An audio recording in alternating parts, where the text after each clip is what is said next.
प्रदेश के सभी बेरोजगार साथियों और अभिभावक गणों और मीडिया बंधुओं को मेरा सादर प्रणाम। आज जिस मुद्दे पर हम बात करने वाले हैं, हमारे साथ हमारे भाई साहब राम खंडवाल जी बैठे हुए हैं और हम जिस मुद्दे पे बात करने वाले हैं वो मुद्दा आप सब भली भांति जानते हैं। जिस प्रकार से प्रदेश के अंदर 22 वर्षों से जो सरकारी नौकरियों के लिए जो एक व्यवस्था बनी हुई थी, उस व्यवस्था को ध्वस्त करने के लिए किस प्रकार से प्रदेश के अंदर अनेक प्रकार के जो माफिया हैं, जो तरह तरह से अलग अलग तरीके से वो पेपरों पर सेंध मार रहे थे, पेपर लीक करवा रहे थे।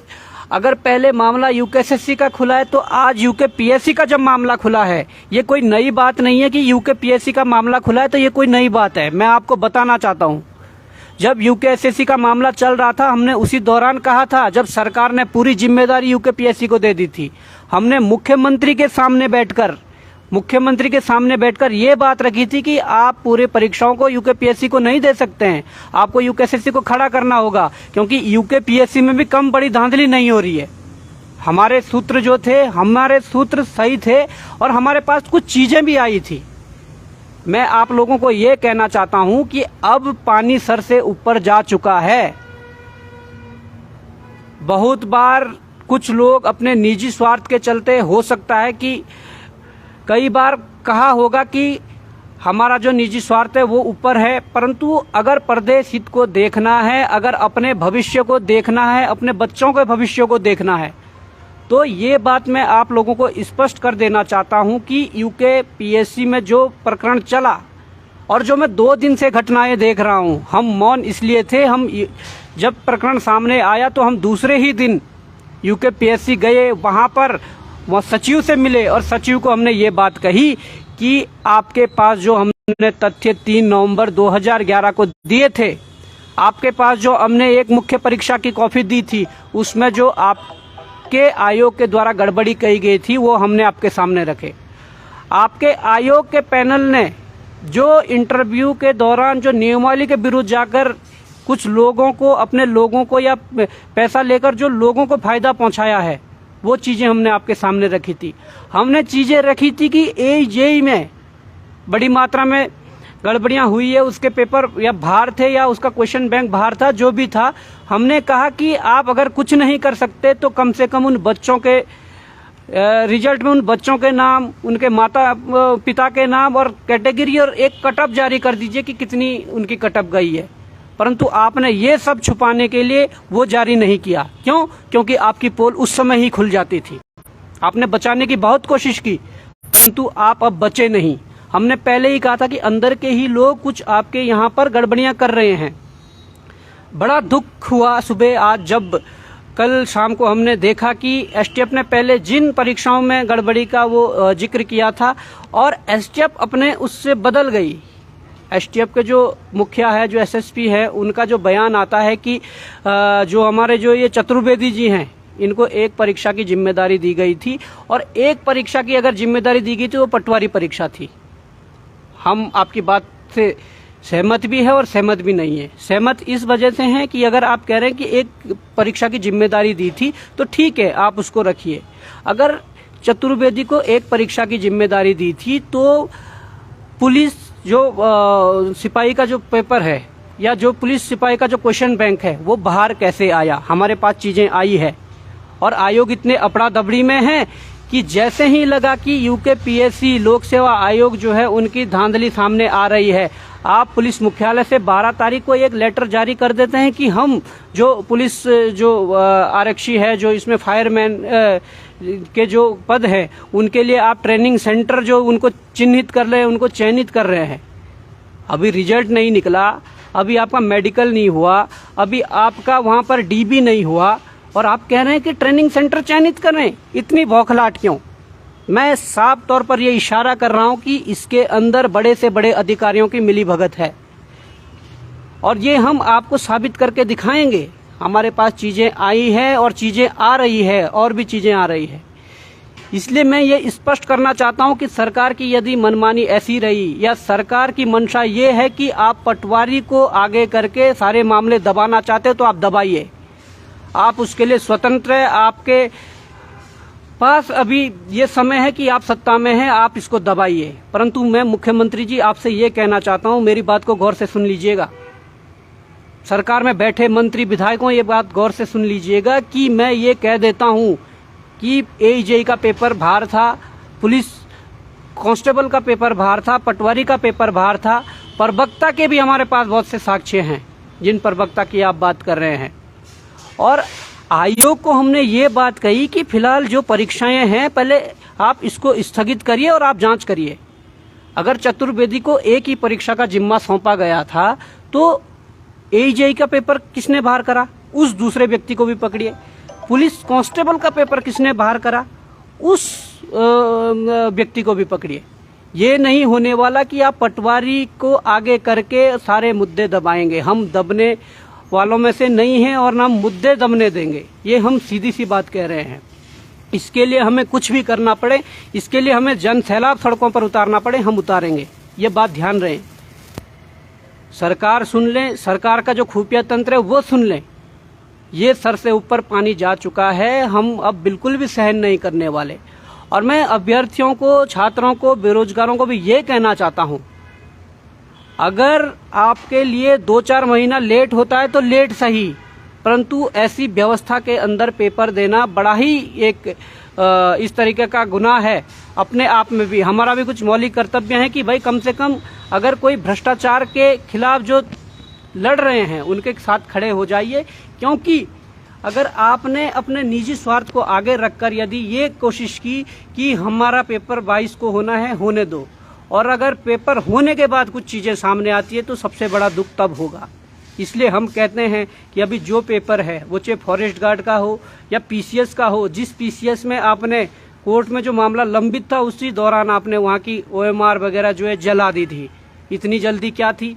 क्या कोई बड़ा अधिकारी उसमें फंस रहा था, कोई बड़ा सफेद पोश उसमें फंस रहा था? वो सारी चीजें देखनी पड़ेगी, उसकी गहनता से जांच होनी चाहिए। और एसटीएफ से एसआईटी बनाना, एसटीएफ से मामला वापस लेकर एसआईटी बनाना कहां तक उचित है? अंकिता प्रकरण में आपने डीएम का बयान सुना होगा और डीएम का बयान दोबारा बदला गया, वो सरकार को बचाने के लिए बदला गया था, सरकार की पैरवी करने के लिए बदला गया था। आज यही प्रकरण यहां पर हो रहा है। जांच एसटीएफ के पास हो, एसआईटी के पास हो, पहले जांच सही ढंग से होनी चाहिए, ये हम कह रहे हैं। हम भी कुछ साक्ष्य देंगे और प्रदेश के अंदर और भी लोग हैं जिनके पास साक्ष्य हैं, वो भी हमें उपलब्ध करवाइए। परंतु मैं ये कहना चाहता हूं कनवाल जी कि जो ये प्रकरण है, अगर लोक सेवा आयोग का मामला खुला है और लोक सेवा आयोग लीपापोती करना चाहता है या ये सरकार लीपापोती करना चाहती है तो ऐसा हम होने नहीं देंगे। मैं ये कहना चाहता हूं कि लोक सेवा आयोग एक संवैधानिक बॉडी है और आपके सामने ये सारी चीजें सामने आ रखी है और आप इन्हें बचाने की यदि कोशिश थोड़ी भी करोगे तो इतना बड़ा दाग लेकर आप कहां जाओगे, ये सबसे बड़ा प्रश्न है। तो मैं यही कहना चाहूंगा प्रदेश के छात्रों से कि हम सब एकजुट एकमुठ होकर आगे लड़ना है। और ये फिलहाल जब तक इनकी अच्छे से जांच नहीं हुई, जो जितने भी अनुभाग आयोग के अंदर हैं उन अनुभागों की जांच नहीं हुई, ये हमें मालूम है। यदि चतुर्वेदी के पास एक था तो दूसरे में दूसरा है। आप किसी भी तरह इन छात्रों को गुमराह नहीं कर सकते, आप किसी भी तरह यहाँ के बेरोजगारों को गुमराह नहीं कर सकते, ये हम स्पष्ट रूप से आप लोगों को कह देना चाहते हैं। हम खड़े हैं, अडिग रहेंगे, अपनी मांग पर अडिग रहेंगे और ये भ्रष्टाचार जो फैला हुआ है इसके खिलाफ मजबूती से खड़े रहेंगे। उत्तराखंड बेरोजगार संघ खड़ा है, पहले भी लड़ा है और आगे भी लड़ेगा, ये मैं आप लोगों से कहना चाहता हूँ। और भी तमाम बातें हैं, वो तमाम बातें आप लोगों के साथ शेयर करेंगे और उसके बाद बहुत जल्द 1-2 दिन में एक पूरे बेरोजगारों की एक आम बैठक बुलाई जाएगी जिसमें निर्णय लिया जाएगा कि करना क्या है, इस सरकार को उखाड़ फेंकना है या करना क्या है। अगर सरकार बात नहीं सुनती है, ये सरकार जो लीपापोती करने का काम कर रही है, तो इन सरकार को कैसा जवाब देना है, ये सब मिलकर हम तय करेंगे। कंडवाल जी भी हमारे साथ है, कंडवाल जी भी अपनी बात रखेंगे कि किस प्रकार से इस मुहिम को आगे ले जाना और किस प्रकार से इस मुद्दे पर लड़ना है, जिससे कि भविष्य में कभी भी हमारे जो साथी हैं जो सरकारी नौकरी के लिए तैयारी कर रहे हैं उन पर कोई भी ऐसी आंच ना आए या उनके भविष्य के साथ खिलवाड़ ना हो। इस प्रकार की जो चीजें हैं वो ना हो, इसके लिए हमारा जो ये निरंतर प्रयास रहा है वो उस पर हम अडिग है, वो प्रयास हम कर रहे हैं और आप लोगों को भी इसमें सहयोग करना चाहिए। इसलिए मैं यही कहना चाहूँगा कि कंडवाल जी भी अपनी बात रखें और उसके बाद हम और जो चीज़ें वो आपको बताएं। जी शुक्रिया बॉबी भाई। बॉबी पवार को सुन रहे थे आप, अध्यक्ष हैं बेरोजगार संघ के, आप सब जानते हैं। लेकिन बॉबी भाई, अगर आपको याद होगा कि जिस दिन परीक्षाएं यूके SSSC से यूके PSC भेजी गई थी, तो उसी दिन, उसके अगले दिन जो है हम सबूत लेकर गए थे वहां पर, यूके PCS के कार्यालय हम गए थे और हमने वहां पर बताया भी था चीजों को कि भैया ये चीजें हैं। लेकिन इन्होंने उस समय हमने इग्नोर किया था हमको कि भाई ऐसा कुछ नहीं होगा, ये आयोग जो है एक तरह से ईमानदार आयोग है। लेकिन अगर आप ईमानदार थे तो आपके पीठ के पीछे AEJE का कब से ये सब चीजें चल रही थी। प्रवक्ता में हुआ, पटवारी में अब हो गया, और अब जो सबसे बड़ी खबरें हमें आ रही हैं कि भाई पुलिस कांस्टेबल का जो परीक्षा है उसमें भी ये सब चीजें हुई थी। और ये मान के चलिए आप, पुलिस कांस्टेबल का तो हमें कुछ दिन पहले ही पता चल गया था, लेकिन वही है, अगर हम इसको डालते तो सब जानते हैं कि क्या हो सकता था। इसलिए हमने जो है बेरोजगारों के हित में ये चीजें उस समय नहीं डाली थी। लेकिन अब जब पटवारी की चीजें सामने आ चुकी हैं और प्रवक्ता की चीजें सामने आ चुकी हैं, AEJE वाली सामने आ चुकी हैं, तो पुलिस कांस्टेबल का भी इनको अब जो है, जब तक जांच नहीं होती तब तक इस परीक्षा को आप, इसका रिजल्ट आप घोषित नहीं करना है। साफ सी बात है, क्योंकि जांच होनी चाहिए। 1500 जो पोस्ट है ये उनका जिंदगी का सवाल है, क्योंकि बार बार 8 साल बाद ये पोस्ट लाते हैं और उसमें भी अगर ऐसा खेल खेलेंगे तो मुझे लगता है कि ये बहुत निंदनीय चीज होती है। और दूसरी चीज ये इसमें ये भी हम शामिल करना चाहेंगे कि भैया वीडियो VPDO और इसके साथ साथ जो वन दरोगा वाले जो नकलची हैं उनके नाम कहाँ हैं, उनके नाम क्यों सार्वजनिक नहीं किए गए हैं। अगर आपने पटवारी की परीक्षा कराई थी तो उस परीक्षा से पहले कम से कम जो है वेबसाइट में या किसी भी जगह, फिर अखबारों में आपको जो है उन दलालों के और उन माफियाओं के, उन सब के नाम आपको जो है एक जारी करने चाहिए थे कि भैया ये है और इसको हमने बैन किया है। लेकिन वो चीज भी सामने नहीं आई। और अब क्या आप पटवारी के जो 120-130 लोगों के नाम सामने आ रहे हैं जिन्होंने नकल की है, क्या आप उनके नाम सार्वजनिक कर रहे हो? अभी भी नहीं कर रहे हो और आप आगे बढ़ रहे हो कि भैया 2 दिन का समय है, हमें जल्दी दीजिए, हमें रिजल्ट निकालना है पुलिस का, हमें जो है फॉरेस्ट गार्ड का पेपर करवाना है। अबे पेपर तो आप तब कराओगे ना जब आप ये जो लिस्ट आपके सामने आएगी कि ये कौन से चेहरे थे। बेरोजगारों को तब तो आस जगेगी कि हाँ भाई इन लोगों को आजीवन प्रतिबंध कर दिया गया है, इनकी फोटो हमारे पास है, इनके मम्मी पापा का नंबर, मम्मी पापा का जो नाम है वो हमारे पास है, तब जाके एक रिलीफ मिलती है। लेकिन आपको इतनी हड़बड़ी किस चीज की है, ये बात हमारे जो है समझ में नहीं आ रही है। तो इसके लिए, इन तमाम चीजों के लिए हम जो है बहुत जल्द एक आम बैठक बुलाएंगे, शायद कल या फिर परसों में एक आम बैठक बुलाई जाएगी।